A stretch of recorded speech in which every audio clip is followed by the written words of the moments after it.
I've been missing our Sarah Lancashire and feeling a little bit guilty for dipping on the ghastly Mother Fatherson. That means it is definitely time for some more Happy Valley. Let's roll into the penultimate episode of the first series. I've forgotten how ugly it gets before it turns a corner. See you after the break. We ended last episode with a brutal assault on our Sergeant Catherine Cawood, Sarah Lancashire, by rapist and drug runner Tommy Lee Royce, James Norton. She had just found Anne Gallagher, Charlie Murphy, who was kidnapped 4 days previously and was being held in Tommy Lee's mum's basement after their hideout was blown. Watching Catherine fight for her life as she's savagely beaten by a man twice her size, then dragged up the stairs by a viciously abused kidnapped victim to finally lock said victim inside her police car for protection before collapsing, has been very difficult to watch. We open with the police arriving after Anne's frantic call. She's still locked in the police car with Catherine passed out on the street next to it. They're all over Anne. Did she do this? Anne screams for them to get away from her and go get Tommy, still in the basement. One horrible moment when she says she doesn't even know his name, after all he's done to her. Someone whose name she doesn't know has affected the rest of her life.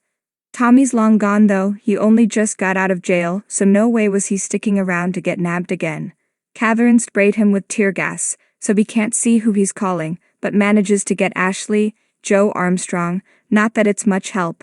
Technically, Ashley is Tommy Lee's boss and the one in charge of this failed kidnapping, but when he hears that Anne is in the wind, he tells Tommy, "You're on your own, pal," and destroys his phone SIM card. Tommy Lee eventually calls Louis Whippy, Adam Long, who agrees to pick him up for no reason I can see. Louis, while ostensibly a bad guy, has been beaten more than once by Tommy Lee for trying to protect Anne. Another of the kidnapping principals is about to have a very bad morning. Kevin Wetherill, Steve Pemberton, was immediately suspected by the CID of being involved with the kidnapping, as well he should have been. He was the mastermind behind it, although he had no idea what he was dealing with, or doing. He's been nursing a grudge against his boss Nevison Gallagher, George Costigan, his whole life. The refusal of a raise lit the fuse of the long smoldering resentment, and he came up with the plan of kidnapping Nev's daughter Anne. Part of the reason Kevin is under suspicion is that he was requested specifically to deliver the ransom money to his co-conspirator Ashley. CID Detective Phil Crabtree, Alan McKenna, and friend will be interviewing Kevin at his office. Kevin lies like a sweaty child. He has no poker face whatsoever. They'd got him with CCTV, not dropping off the money where he was supposed to. And since he didn't go, he can't tell them what the places looked like. Phil gets the call that Anne is safe in the middle of the interview. He doesn't waste any more time messing about and arrests Kevin on suspicion of abduction, etc. Catherine lies in her hospital bed, still covered in blood and imagining her deceased daughter Becky as a young girl, beckoning her into the great beyond. Out in the waiting room is her sister Claire, Seaosn Finneran, and son Daniel, Carl Davies.